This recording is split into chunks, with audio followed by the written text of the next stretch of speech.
golden sands, beautiful sunsets. For tourists, a perfect escape from reality.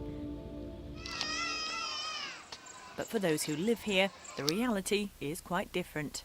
There are few elderly people on the small island of Funzi in Kenya. They've lived most of their lives without clean water and medical facilities. And until recently, childbirth could easily be fatal, with women travelling by boat to find medical help. Life has been very difficult. They ended up either giving birth in boats or dying on the way to the clinics. But when Ashley Peatfield from Leeds went to Funzi simply to enjoy the beaches, he left wanting to change lives. Seeing tourists enjoying whatever food they want, relaxing around swimming pools, in good hotels, and then seeing people just a short distance from that, living in conditions which are unbearable. I felt that I could do something to change that.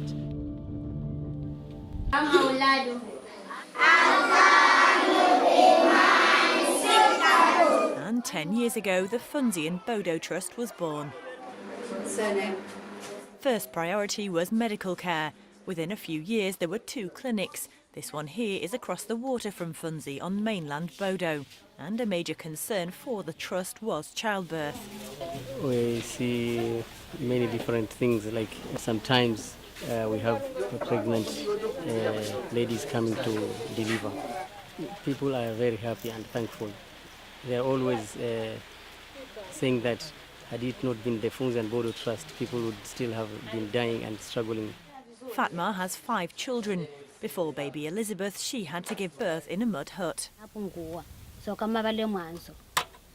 She says they are thankful because of Funzi and Bodo Trust. Many medical things have been easier, like the delivering on the clinics, and many health things have become simple and easier, not like before. And before the trust arrived for children born with disabilities, there was very little to be done. When we came here, there was a small baby and its feet were facing the wrong way. And its father begged us to do something about it because there was no prospect of help. That baby was helped at one of the Trust's 2 physiotherapy clinics, and he can now walk.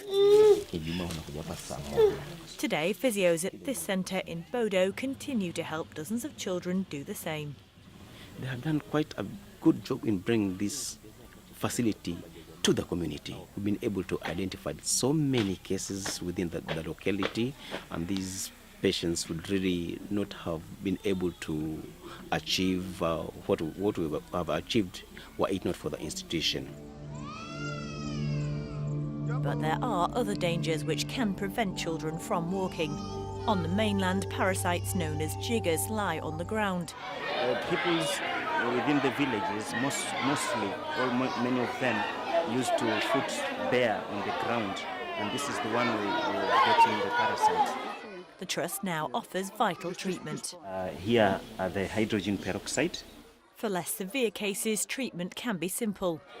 We saw Trust coming in, helping these small young children, boys and girls, and getting this exercise. So they are now recovered and healed.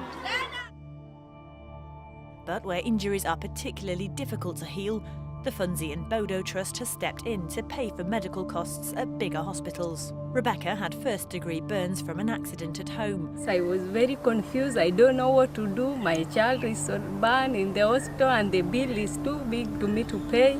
Her mother couldn't afford to pay for treatment, so the Trust did. I have nothing to say, but only to thank all the people who decided to pay for my daughter, and now she can walk.